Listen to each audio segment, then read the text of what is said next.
Today's video is sponsored by Driftless Leather, USA-made, hand-tooled leather goods. If you're in the market for a customized leather strap, belt, hat, or pick guard, talk to Dustin at Driftless Leather. He'll work with you on a personalized design and give you the kind of bespoke style no one else has. You can find him on Facebook and Instagram, and remember, when you support my sponsor, you support this channel, and I sure appreciate it.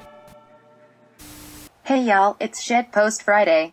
Hey, what's crack-a-lackin', saints and sinners, bros and hoes? Brad the Guitarist here, time again for another Shitpost Friday. In today's Shitpost Friday, we're going to do some news. We're also going to get to some hate mail at some point, but I also wanted to cover this. This is a video that I saw on this relatively new channel called KDH, and I presume this is the guy's initials. But this is an interesting video, and there's actually a couple of these where this guy does these audio audits, he calls them, and he kind of goes through and in more or less a journalistic fashion sort of breaks down his beefs with some of the more prominent guitar YouTubers. And in this particular video, he takes on Rob Chapman. In a previous video, he had taken on Glenn Fricker and made some complaints about his treatment of sponsorships and his lack of declaration of certain sponsorships. So if you want to check that out, I'll put that down in the description as well. But this is the one I really wanted to kind of go through and analyze with you guys. You know, obviously, Rob Chapman is a pretty prominent guitar YouTuber. As far as I know, he's still a subscriber to this channel. He subscribed a couple years back when I did a modding video on one of the Fender amplifiers. He chimed in and gave me a nice comment and subscribed to the channel. Anyway, I mean, this guy's never done anything against me, so this isn't me being critical of Rob Chapman. This is me just covering this guy being critical of Rob Chapman. I wanted to go through and talk about possibly some of the things that he brought up here. And also kind of give my opinion on it, whether or not this is real journalism, whether or not it's just, somebody being a crybaby or whatever, as he's been accused in some of the comments already, predictably. But yeah, let's get to it here. Rob Chapman. You've got to hand it to him. He's a visionary, a pioneer, an innovator.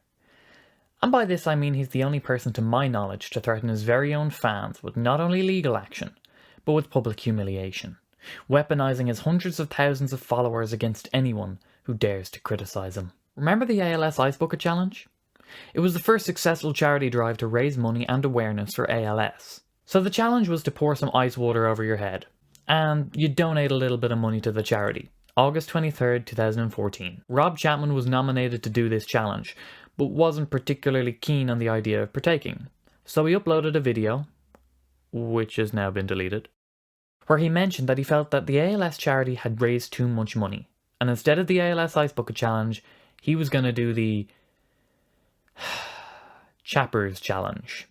Okay, so he starts out, his first criticism is with Rob Chapman's ALS Challenge response. Basically, you would dump some ice on your head, you would donate some money to ALS research, and you would nominate some other people to take the Ice Bucket Challenge. They'd have to do the same thing, stand there like an idiot and dump ice bucket over their head. So it became a fad, it became a thing, it kind of, took off like wildfire there for a little while, and so he's claiming, and I can't confirm this because, the video has been deleted and I just don't have time to go try to find the video to confirm this, but he's saying that, in the video, he kind of criticized ALS, the ALS research charity, saying that they had made too much money or something like that. Again, I can't confirm that, but I just wanted to put that out there. I can't confirm what this guy's saying about that particular video, so. Now, before we go any further, I want to make it clear that there are many strong arguments against the Ice Bucket Challenge and why you wouldn't want to donate to that charity.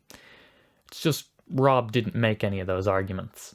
Okay, so he even is saying, there might be some good arguments as to why you wouldn't want to donate to that charity, but Rob didn't make those arguments in his video, so hence his criticism. One that he did make that could have held up was that it was based on peer pressure, and he was against that. But he then proceeded to nominate a number of his peers in front of his audience to do the Chappers Challenge. But what was his challenge? Well, he and the nominees would record a song that would be then sold on iTunes, and the money would go towards two charities Rob had picked out, Macmillan Cancer Support and the RSPCA. But on top of this, Rob was going to donate one guitar for every nominee that played on the track to an orphanage. A little bit random, but good intentions nonetheless. There was some backlash for this, as people felt it stole the awareness from ALS, and with the added atrocity of rebranding it with his own name, it was seen as shameless self-promotion. Okay, so, you know, there's always going to be arguments like this. It's like, at what point does your charity, you know, begin and your self-promotion end kind of thing? If you're a business, which Rob Chapman is constantly promoting a business, not just himself. When he's on YouTube, you can pretty much rest assured that Rob Chapman is promoting his businesses. That is, you know, his guitar business, and whatever his band and whatever other businesses, side businesses he has going on. So there's always going to be that fine line between, you know, spiritual, personal giving over here and giving as part of your business strategy to, you know, try to promote your business, try to promote goodwill and good PR at the same time that you're trying to do something good in the community. There's always going to be people that will criticize that either fairly or unfairly. So I don't necessarily think it's fair to criticize someone when they're acting through their business entity to give to charity and they're doing it publicly. That's kind of part of the deal, you know, and it's actually a big part of annual charitable donations to people who do this or companies that do this. So if you took that away, you would take away a whole hell of a lot of charity. So I'm not really one for criticizing that necessarily, even though, you know, if you read the Bible and whatnot, if you believe in that sort of thing, you know, Jesus said, you know, when you give to charity, you know, give in private. And a lot of people really take that to heart, but I don't necessarily apply that to businesses. So for what it's worth. Here was Rob's response. Dear Facebook, I will say this once. Please feel free to paste this anywhere. I have given to charity my whole life but recently turned down the ALS challenge because I feel I can raise more money for more charities without making anyone wet. I mean no disrespect to anyone, I just feel I can help more people this way. Instead of the bucket of water and £100, I will personally be donating roughly £2,400 worth of guitars to orphanages, along with the proceeds of my percentage of the recording to two charities of my choice, Macmillan Cancer Support and the RSPCA. This together with many hours of free work will form my chosen contribution to charity. All good so far? With regards the claims of self-promotion, with roughly 3 million views a month on YouTube and a globally successful guitar company, I do not need promotion by throwing water over my head and being seen to donate a few £100s to ALS in what has become a peer pressure trend. Oh, don't mind me, I'm just flexing. I own a guitar company. Instead of giving £100 to ALS, I have opted to give £2,400 worth of guitars to orphanages and some money to help multiple charities rather than just one. Of course haters will just brand anything I do here in an attempt to help people as self-promotion. No. It was branded as self-promotion because you branded your charitable acts as well as the charitable acts of those nominated with your own name. That is the definition of self-promotion. You know, he probably was just thinking off the cuff when he did that. Just in Rob's defense on this particular front, you know, he probably just said, okay, instead of the ALS challenge, what can I call my challenge? I guess it's my challenge, so why not the Chappers challenge? Whatever. You know, more like laziness of thought than like some premeditated self-promotion, I would say, in that particular instance. But that's me stretching a little bit. But to be fair, I think, you know, he is probably stretching a little bit here too by saying that it's shameless self-promotion. Lastly, I'm a rock guitarist. Nobody tells me what to do with my charitable donations. Charity is and always should be a personal thing. If you really have a problem with me giving guitars to orphans and money to multiple charities, then you have a problem, and I suggest you address your own charitable work. My charitable contributions are mine to give. Kind regards. Rob Chapman. I don't have any problem with your charitable donations, but I do have a problem with the empty promises that do nothing more than promote yourself. The single was never recorded and never released, which means no money for the RSPCA and no money for the cancer support. Okay, so he goes into his specific criticism here a little bit more, which if this is true, you know, and Rob truly did not follow up on this, that the song was not recorded, that no money was given, but he got basically the appearance of giving to something through his posts, you know, his various posts about the matter. Then, you know, yeah, maybe there's a beef to be had there, but you know, I'll leave it to you guys to squabble over how much of a beef there is to be had there. You know, I mean, I can understand things happen. Sometimes things don't always go as intended.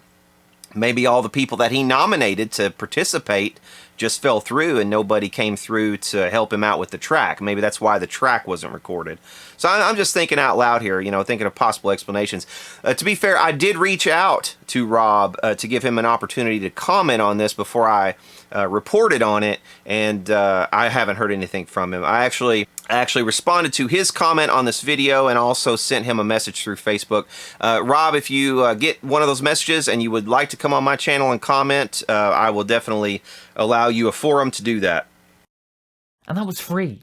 All it would have cost was some of your time. But no track to play on means no guitar per player to go to an orphanage.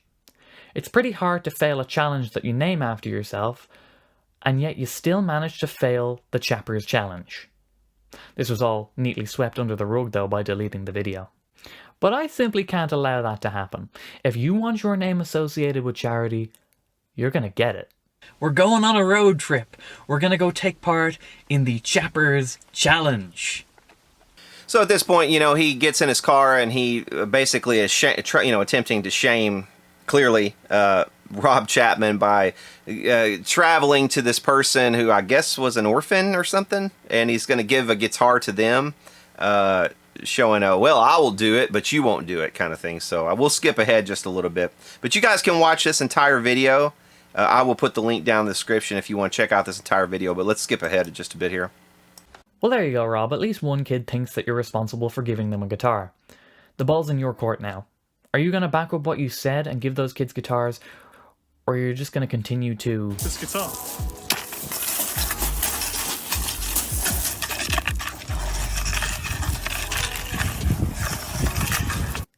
Out of this entire thing, I think the most heinous thing here is the abuse of power underneath that statement he made.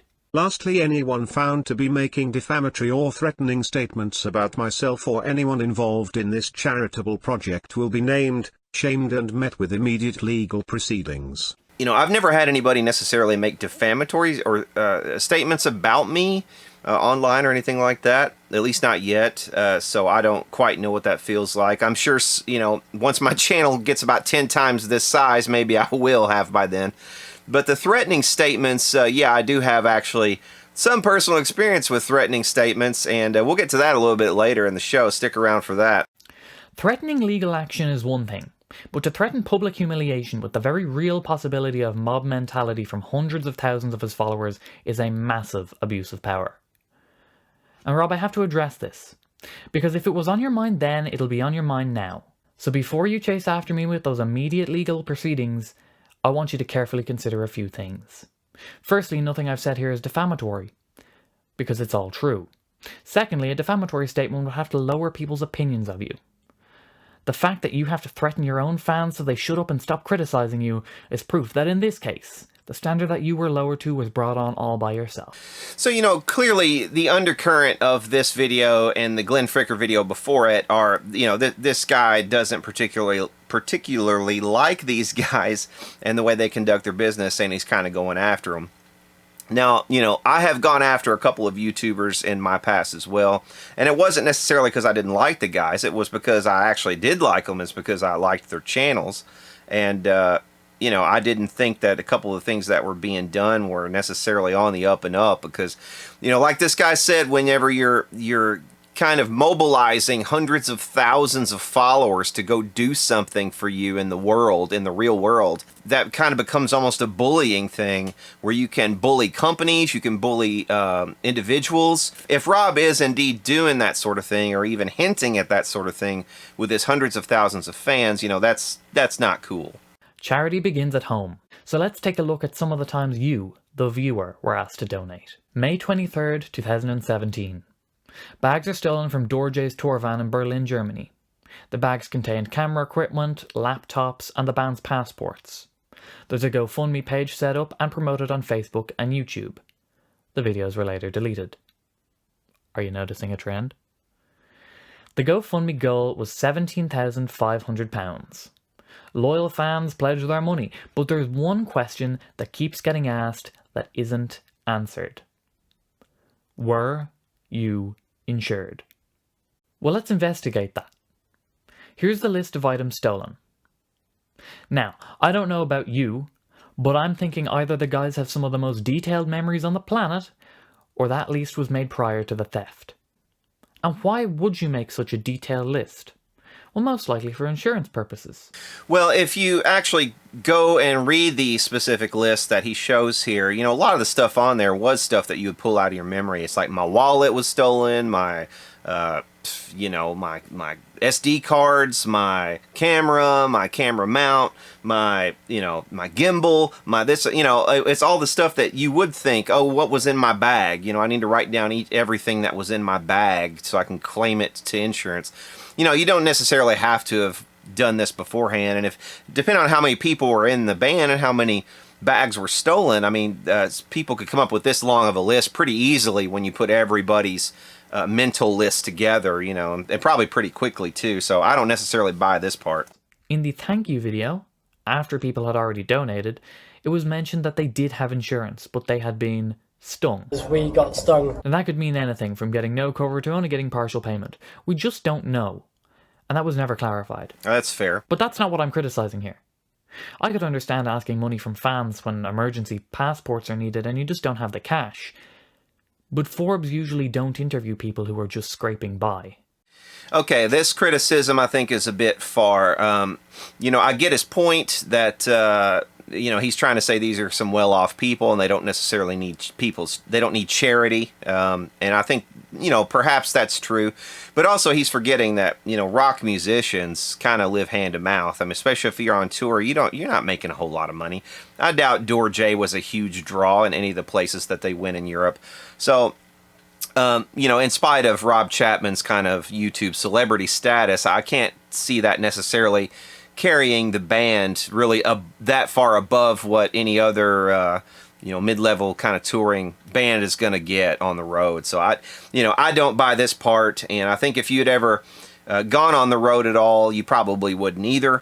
And because Rob Chapman's story happens to be that he started off as a YouTuber and he's ventured into guitar building, that makes him of interest, and therefore, yeah, he'd be a natural shoe-in as somebody to be profiled on Forbes when he is not necessarily a huge successful businessman in the Forbes sense of the word. So, and just 7 days later, Rob purchased a $5,000 PRS for his infant son. Okay, now this criticism may be somewhat fair. He does point out that Rob was able to procure, and we don't even know if he bought the thing. We do know that he was able to procure a $5,000 retail valued PRS, but does that mean that he paid £5,000 for it or dollars for it? No, it doesn't necessarily mean that at all. He could have gotten a massive accommodation for that, for making a video. He could have gotten the guitar possibly for free even, depending on what sort of deal he made with PRS. So, that could have been one of those things where he just got a free guitar, and he may have even already had the thing before he went on the tour, and he didn't make the video till he got back. I mean, I've had things like that happen before too, but I don't necessarily take that as some kind of huge evidence that Rob Chapman is so rich he can afford to buy his infant son this guitar, and therefore he has no business asking for his fans' help when his band is kind of in dire straits on the road. I don't necessarily buy that, but I see what he's going for, and it does sting a little bit. It does look bad, but I don't necessarily buy the criticism. So if that means anything. And bragged about it to the same people he asked for donations from 1 week earlier. Yeah, I'm just going to chalk that one down as the most stupid PR move I've ever seen. Yeah, cool? Cool. Ridiculous. It's not a very good look. It's not very good PR, but is it nefarious? No, probably not. Is it something that could have been just sheer coincidence? Yes. Does he know whether he even paid that full retail price for the PRS? It doesn't say. I'd like to know your opinion on that. I mean, is that something that you find nefarious, that, you know, he goes on the road, has all of his bags stolen and the bags of his band, asks the fans of his band and his channel to kind of donate to a GoFundMe to try to replace all these items, and then when he gets back off tour, he, you know, buys or procures this PRS? Is that a bad look? What do you guys think about that? I'd be interested to hear down below. When researching that whole fiasco, I stumbled upon another GoFundMe page in relation to Rob. A 40th birthday gift organized by his wife. Okay, now this is the one I think that most sort of reflects badly on Rob, and I think of all the criticisms in this particular video, this is the one that kind of stings the most as far as what I could tell. But this also may just be another huge misunderstanding that we didn't get the full story to. And again, that's why I extended the invitation for Rob to come on and sort of refute some of these things step by step with me on this channel, which, you know, he never got back to me, so here we're kind of flying in the dark. But if this one is true, this you know, kind of is a bad look, I will have to admit. Here's the description. Hey guys. Rob's 40th birthday is fast approaching. We wanted to do something for him that would not only benefit him and DORJE but also your enjoyment of the band's music. Rob has had one lesson with the great vocal coach, Brett Manning, Hayley Williams, so far, and this has really benefited Rob's vocal skills. With your support, we would love to send him for another session to progress further. We are throwing him a surprise birthday party where we would like to present him with this gift. We will be printing the names of all who donate on a big card and presenting it to him at the party. It will all be vlogged and you can see it on YouTube on his channel as usual. She wants to buy him $1,000 worth of vocal lessons. And so she appeals to Rob's audience to raise the money for that for his 40th birthday. Essentially, as this guy points out here, nothing ever becomes of it. It just kind of gets swept under the rug. No mention is really ever made of it. No big unveiling is ever made. He doesn't make any videos going to have these vocal lessons. None of that stuff. And as far as this guy knows, the money wasn't refunded. Now, do I know whether or not the money was refunded? No, I do not. So, once again, this is something that we're taking this guy's word for it. No card, no vlog, not even a thank you. In fact, no record of it ever happening. The GoFundMe information has now all been deleted. The only evidence I found supporting that a lesson even happened was from an interview 2 years later on performermag.com with reference to a lesson from Brett Manning. Primary word being a, meaning singular. And that could very well be the first one that was mentioned in the GoFundMe description. Oh well, it doesn't matter. He sounds great. The little zinger there at the end, you know, on his vocals probably was unnecessary, but as far as the birthday thing went, if truly nothing ever became of it, if it was kind of just swept under the rug and, you know, no mention was made of it again, these could be the sorts of things that could be abused. And I think a lot of people, you know, they don't want to give to worthy charities and worthy fundraisers for this reason, because, you know, you have a lot of scammers in the world who will just basically take the money and run and never give it to the people who were supposed to get it in the first place. And it turns people off from wanting to give to charities, and that's just overall, it just hurts people. So I get it. You know, if you're going to do something like that, you almost have to follow up on it, you know, ethically.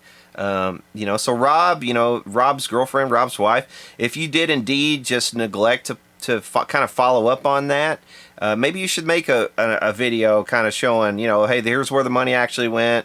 You know, this is what happened. We're sorry, you know, we never got around to making the video or documenting the lessons that he actually took, or we took all that money actually and gave it back, or we took the money and gave it to charity after all because Rob just couldn't make the vocal lessons because of his schedule, blah, blah, blah. You know, whatever the case is, you know, there's probably a good excuse and a good reason, but when you just kind of flip it off and you don't explain the reason, you know, that's what kind of leaves people wondering, so.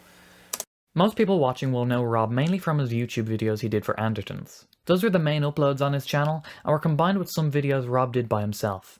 The combination of these videos is what helped Rob grow his YouTube channel to what it is now, and his most viewed videos to date are ones from Andertons. June 9th, 2017. The announcement that the Andertons videos would now be uploaded onto the Andertons channel, because It just made more sense to have all the Andertons goodness in one place. Translation: there's some serious money that Andertons miss out on if they don't upload themselves. It's most likely the smaller number that you're seeing there, but still, it's a lot. Rob realizes that this will leave a lot of space on his channel, so tries to fill the gap with content from Riff City Guitar. This flops. Most likely due to lack of direction and thinking that all the Andertons viewers would be interested in is road trips, food, fly on the wall, and beer instead of just music. I mean, the man was doing coffee reviews. Seriously? So far, he has kind of attacked him on things that were, you know, ethically or morally wrong, but on this one, he's kind of attacking him on content of his channel. And he does show here where in, April 2017, where he stopped posting Andertons videos to his personal channel, that his channel kind of fell off. You can guess that that would happen, you know, regardless of who you are, because the Andertons brand had become big enough, and I think the people were following Andertons brand maybe as much or more than they were following him personally, so... This series was not replaced, leaving only self-produced low-effort content that was mainly centered around himself and his massive ego. And just a little update before this video goes live, he's released a pair of socks with his initials on them. Definitely no ego here. Okay. So the socks thing with his initials on them. Yeah, it's pretty fucking ridiculous to have your initials on socks, but the thing is, you know, they give you all these different options. It's like, okay, you can put this on an iPhone case, you can put this on a, you know, pencil set, you can put this on whatever. That, you know, I have a lot of different things that you can put your design on, and some things it might fit on, some things it might not. There are easy explanations for why he might do this just as a joke that don't necessarily lead to nefariousness or ego trip or any of that kind of stuff. So I'd be careful with this kind of content if you do any more of these sorts of videos. It's not just the content that's lacking, it's also the presentation. I'm referring to him not even bothering to get dressed. Yes, that is the face of a man repulsed. Okay. Some of the early criticisms in this video, again, were pretty salient, but these are kind of lacking a bit now because he's attacking him for wearing, you know, pajama pants. So what's wrong with pajama pants, dude? These are these sorts of things, criticisms that I can't really get on board with anyway, because now you're just criticizing his content, which, I mean, you know, if you don't like the content, you can always click off the fucking thing and go watch somebody else. So, I mean, that, to me, this is bordering on bitchy now, so, you know, you're going to have to bring it back a little bit to get out of this bitchy thing. But you can tell by the graph that this just isn't working. Solution? It started off small. Really small. 7 seconds of footage to mention Led Zeppelin in the title. It was before my time, but Gresham, the owner, made a suit for Jimmy Page of Led Zeppelin. Nice. Okay, so now he's criticizing him for name-dropping Led Zeppelin in the title of a video. You know, I don't necessarily see that as clickbait. Any title is clickbait. Unless you're just putting a bunch of random numbers in your title, every title is going to be clickbait. So this whole clickbait argument, like, it falls flat with me. But it's moved on from there, to ambiguous and vague clickbait titles. I made a mistake. I've watched this video multiple times to see if I could even find one reference to a mistake, and yet the only thing I'd call a mistake was me watching it. The mysterious title was just to get clicks on an advert for an instrumental album, or in reality an album of him noodling over ambient backing tracks, but that video got a lot more views than normal. So the clickbait continues. Well, I never expected that. Translation, this speaker sounds good. It's not what you think it is. Translation, watch as I massage my massive ego. These kinds of vague sort of titles might be something that he just stumbles upon. He's like, oh, okay, it worked the last time I did it. Let's see if it works again. And, you know, I did well with that. Let's try to stick with what was doing well. So I get that. You know, and it's hard for somebody who has a capitalized exposed in your title to, you know, criticize him on clickbait. Second guess that kind of thing before you make those sorts of accusations in the future, dude, because there's going to come a time when you too will fall into clickbait, as some people may define it, and you're going to have a hard time reconciling that with this video. And I guarantee you there are going to be haters who will save that video and throw it back up in your face later on down the road. So just be careful. If you're going down this road, do it in a journalistic fashion.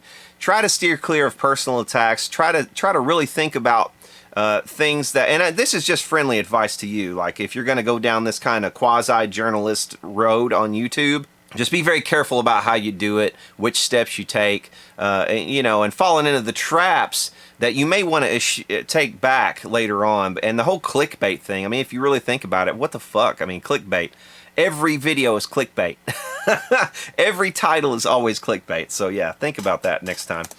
We are Water Bear. Those that know me will know I'm quite biased against music college in general, so I'm just going to focus solely on Rob's involvement with Water Bear. He's the ambassador for guitar, whatever the hell that means, but I'd say it's safe to assume that it just means he's an advertiser for them, considering the 13 dedicated Water Bear videos in the last 12 months. Some more upfront than others? Here's my issue with Rob's involvement. When it comes to gear demos, he plays the equipment and gives his opinion on it. But only after experiencing it. He's never experienced Water Bear. Granted, he's been there when he's invited, but he doesn't have a degree from them, and he isn't getting one either. And the busy excuse doesn't really work here either, when the online course is designed to work around busy schedules. Half the selling point is the education that you'll receive, but the other half is that the education will further your music career. So how can he recommend it? An important thing to note is these videos are also influencing children as well. So his big criticism here is that, one, he is promoting a thing that he really knows nothing about. He hasn't experienced himself. And it's a music college. And, you know, this music college is also targeting kids. So, you know, what business has he of promoting something that he hasn't gone through himself or hasn't experienced himself? And that, to me, is a fair criticism. You know, I obviously have sponsors at the start of my video, so I have sponsors that I've actually gone out and found to sponsor my videos, but those sponsorships are things that I know personally. You know, the coffee company that sent me coffee to test out, you know, and wanted to sponsor some videos. I actually I tried the coffee and liked it before I said, yeah, you can sponsor some videos. Now, on the flip side, if somebody wants to sponsor my videos and you have some of your own music that you want to promote, which a few bands have done in the past, I don't necessarily have to like the music for me to promote it, because that's a subjective thing. I don't find that immoral or unethical to promote, even if I don't personally care for that style of music or that music or whatever it is. It doesn't matter what I think. I'm not giving it my stamp of approval, like the guitarist likes this music, therefore it must be good. That's not it at all. I'm just saying you guys might want to check this out. This is one of your fellow guitarist channel watchers who, this is his band, and you know, he loves the channel, supports the channel, and so, you know, check his music out. You know, it might be cool. So, you know, that to me is not unethical. But is something like this unethical? Like for him to promote a music college that he's never attended? I wouldn't say necessarily. If he did some due diligence, like if he had spoken to some people who had gone through it and they all, you know, checked it, said, yeah, you know, I had a great time. It was good value for money. It was, yeah, but, you know, if they had good positive things to say, then yeah. But if he did just no research, and he just starts promoting something just to get the money, and it's actually, if it's targeting kids as well, yes, there might be some ethical quandaries there. So I'll leave that again to you guys. Let me know what you think on that one. Is that one unethical or not? He's been very charitable when it comes to Water Bear, though. Well, he'd like you to think that anyway. He's given away guitars, but he's also offered scholarships. I think it would be really cool to give back a little bit. So... Ah, bless him. Let's take a closer look at those scholarships. Firstly, let's note that the fees for the 2-year course for that scholarship covered are £9,250 a year. Yeah, so obviously Rob Chapman is not ponying up the money for a scholarship This is a bit disingenuous, and I don't like it when people do this sort of thing. I know that you guys think that it's the norm on YouTube, therefore you should feel okay about doing it, but I don't personally agree with it. I wouldn't find it personally ethical to promote something in that way, to kind of hide, you know, what amounts to a discount as I'm giving a scholarship. I don't agree with that. The first scholarship was for £6,000 and a guitar. Break that down, that's a 32% discount off the fees. I say discount because that's all it is. This video is an advert specifically designed to bring in multiple customers paying £18,500 a piece. And it must have worked, because they did another one. Nice clickbait. This time with less money. £3,000 and some gear from sponsors. That's a 16% discount. It's okay to do it, but let's stop pretending that it's to give something back out of the goodness of your heart. Now again, you know, I tend to agree with this assessment on this one, because, you know, what this amounts to is, you know, you're not even giving away the full course. You're just giving a discount of like a third off. So the person is still going to have to pony up thousands of pounds to actually go attend the college if they want to redeem the thing that they won, which was the scholarship. I think this is a valid criticism of an unethical practice. Speaking of business, if you want to have a successful business today, you're going to need two things. A unique selling point. Chapman's USP was collaborative design. You'll also need a strong presence on social media. I've already shown how Rob's social media is dwindling by the day, but let's talk about that USP. Collaborative design. Guitars designed by the people. A great idea. Allow the customers to think they have a say in what's going on and they'll feel personally attached to the brand. That equals sales. But that was all thrown away in 2016 when they discontinued everything, raised the prices, and put out 26 guitars they designed by themselves. Stellar business decision. And yes, they do on occasion ask for votes on colour choice, but that's not collaborative design. That's just market research. So without their USP, what makes them stand out? Not much. Strats, Teles, Explorers, Vs, all made in the same factory that makes most guitars on the market.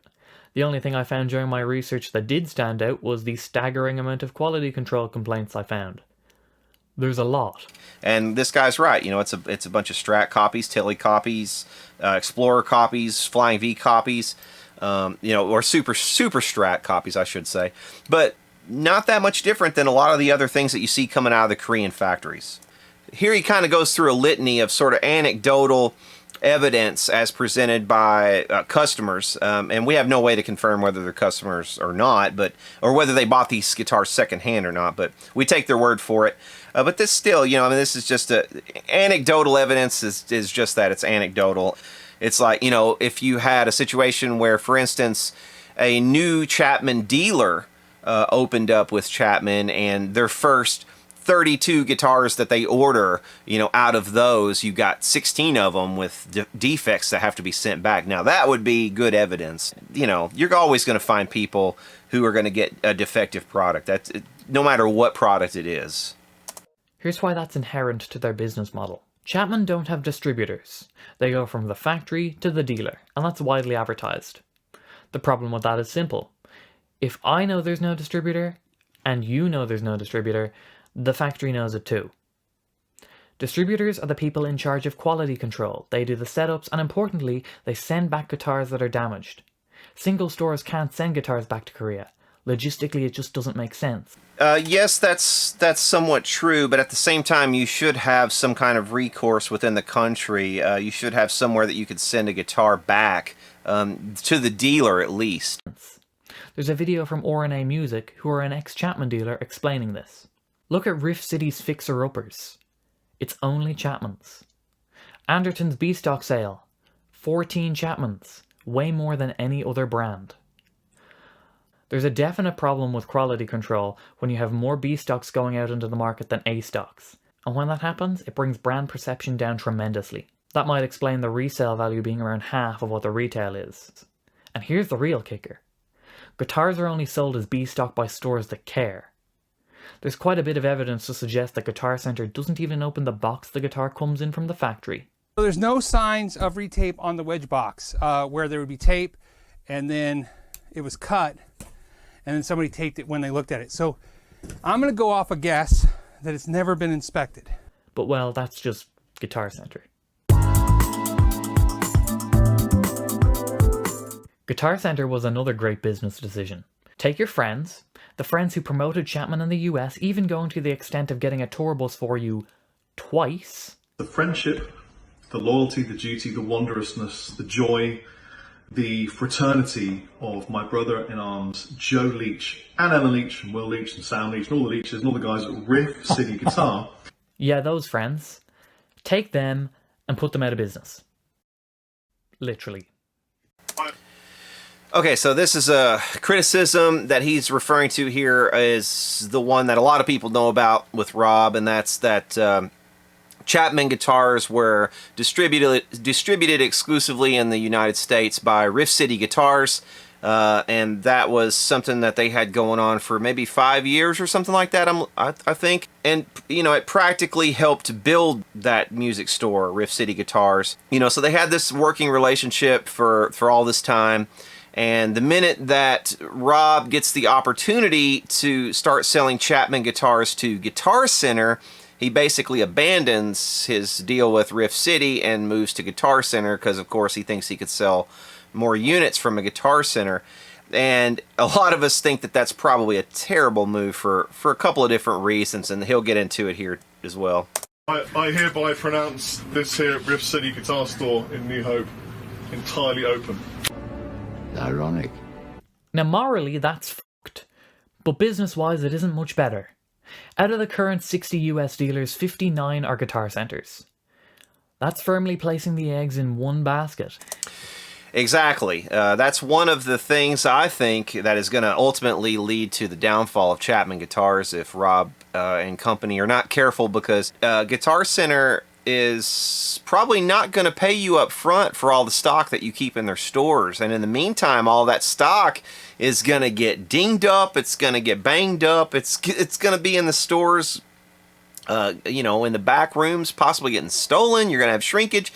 You know, you're going to have a lot of issues to deal with Guitar Center that you wouldn't have to deal with a lot of other companies. You know, particularly the waiting for your payments. I think that's going to be a big deal. You know, you're going to have more sales because Guitar Center is a larger chain and they're going to distribute your stuff to more stores. But Guitar Center also has a lot more in their stores that competes directly with what you're putting in there. So you might think that you're going to sell a lot more guitars, but you may not sell a lot more guitars really on average, because you know, there's a lot more stuff in there that people can choose from. So it's kind of a false economy really to go into Guitar Center. And furthermore, as this guy is going to point out here momentarily, Guitar Center is massively in debt. A lot of their debt is going to come due in 2020, I believe, and or 2021.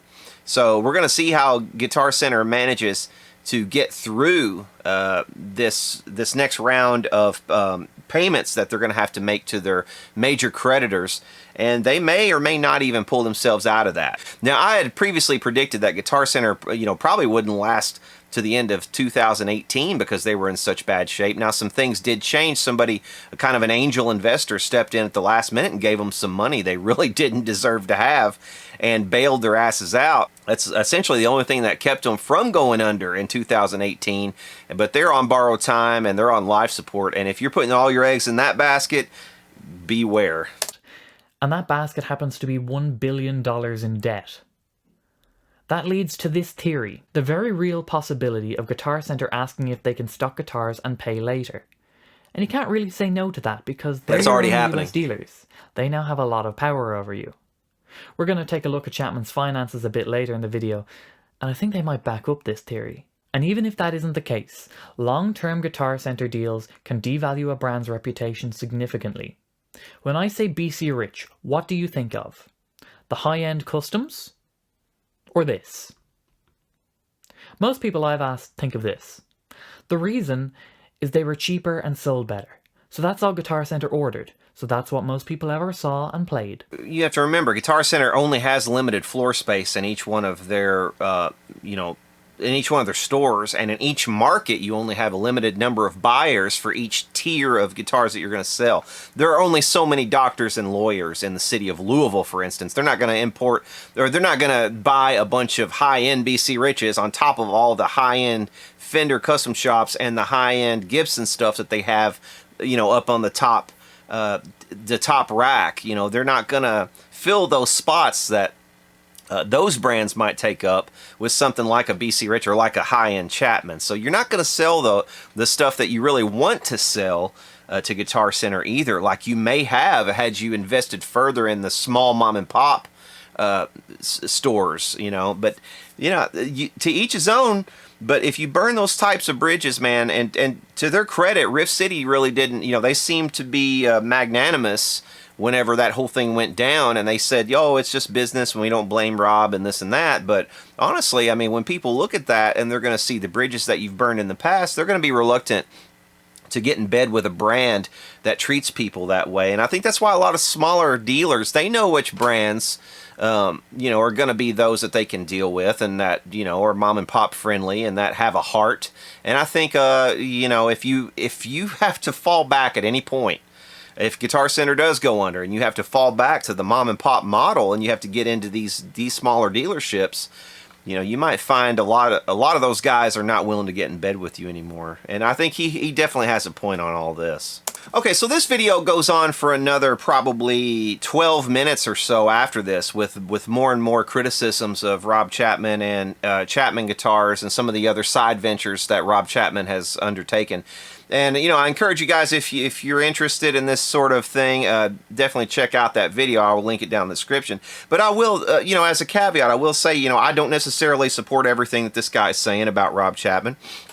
I've never personally had any complaints or any problems with Rob Chapman. I don't watch enough of his videos or Andertons videos to really know, you know, whether or not all of these claims are based in reality. So, you know, take each of this with a grain of salt. Do your own research. If you think that some of this stuff might be bunk, definitely feel free to say so. If you think some of this stuff, you know, if there are more criticisms that he should have lodged that he left out, you're free to say that below. And to Rob, you're always free to contact me. I put my email address in the description of all my videos. If you want to come on my show anytime, you're more than welcome to defend yourself against some of these claims.